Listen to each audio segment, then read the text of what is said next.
এই রাজ্যে সিপিএম নেতারা অনেক বড় বড় কথা বলে ইন্ডিয়া জোট নিয়ে, অর্থাৎ ইন্ডিয়া জোটে মমতা ব্যানার্জি থাকাতে পশ্চিমবঙ্গের যে সমস্ত সিপিএমের মূর্খ নেতারা অনেক বড় বড় কথা বলে মমতা ব্যানার্জি সম্পর্কে এবং তার পরিবার সম্পর্কে।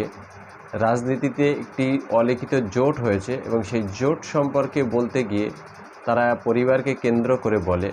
সেই সমস্ত সিপিএম মূর্খ নেতাদের উদ্দেশ্যে রাহুল গান্ধীর একটি কথা বলতেই হয়। রাহুল গান্ধী গতকাল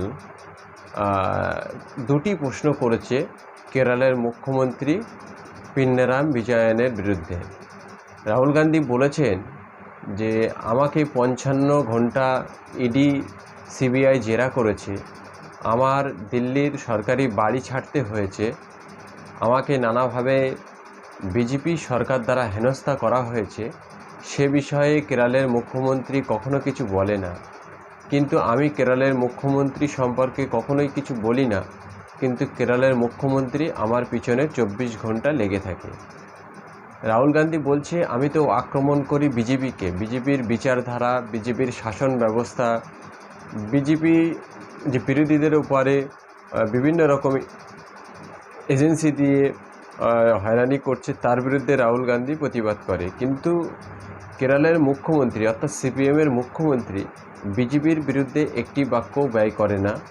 যা কিছু বলার রাহুল গান্ধী সম্পর্কে বলে, অর্থাৎ ইন্ডিয়া জোটের অন্যতম প্রধান শরিক এবং মুখ রাহুল গান্ধী সম্পর্কে ইন্ডিয়া জোটেরই একটি অংশ সিপিআইএম সমালোচনা করছে প্রকাশ্যে, কিন্তু বিজেপির বিরুদ্ধে করছে না। এখন দর্শক, আপনারা বুঝতে পারছেন সিপিএম এ রাজ্যে যে বড় বড় কথা বলে মমতা ব্যানার্জি সম্পর্কে, মমতা ব্যানার্জি নাকি জোট ভেঙে দেবে, ইন্ডিয়া জোট ভেঙে বেরিয়ে আসবে, ইন্ডিয়া জোটে থাকবে না, বিজেপিকে সহযোগিতা করবে। কিন্তু কেরলের মুখ্যমন্ত্রীর এই সমস্ত মন্তব্যগুলো নাম ধরে ধরে, রাহুল গান্ধী সম্পর্কে নাম ধরে ধরে যে মন্তব্যগুলো করে, এখান থেকে বোঝা যাচ্ছে কে বিজেপিকে সাহায্য করছে আর কে বিজেপির বিরুদ্ধে লড়াই করছে। এখন এ রাজ্যের মূর্খ কোচি সিপিএম নেতারা যারা টিভিতে এবং মিডিয়ার সামনে বড় বড় কথা বলে, রাস্তাঘাটে গ্রাস রুটে যে সমস্ত নেতাদের খুঁজে পাওয়া যায় না, আপাত বিপদে মানুষের খুঁজে পাওয়া যায় না, সেই সমস্ত নেতারা মমতা ব্যানার্জি এবং রাহুল গান্ধী সম্পর্কে মন্তব্য করে।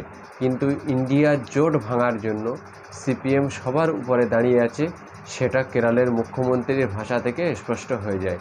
দর্শক, অবশ্যই আপনারা আপনাদের মতামত কমেন্ট বক্সে জানাবেন এবং আপনারা বুঝতেই পারছেন যে সিপিএম নামক শক্তি কেন ভারতবর্ষ থেকে ক্ষয় হতে হতে ক্ষয়িষ্ণু রূপে পরিণত হচ্ছে।